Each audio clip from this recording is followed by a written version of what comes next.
എല്ലാ കൂട്ടുകാരെ എല്ലാവർക്കും സ്വാഗതം. അച്ഛൻ്റെ ഫ്രണ്ട്സിൻ്റെ കൂടെയാണ്. നോൻപ് തുറയിലാണ് ഞാൻ ഉള്ളത്.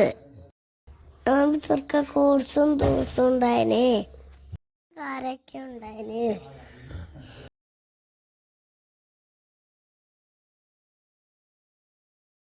കൂടുതൽ കുറെ മാമ്മമാരുണ്ട്.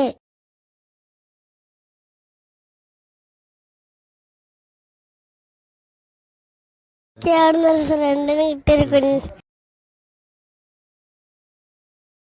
സ്പെഷ്യല് കോയും ബിരിയാണി ഉണ്ടായിന്. ചെറിയ നോൻപ് തുറയായിരുന്നു കേട്ടോ. ഈ വീഡിയോയുടെ കൈയാണ്. അടുത്ത വീഡിയോയിൽ പിന്നെ വരാം.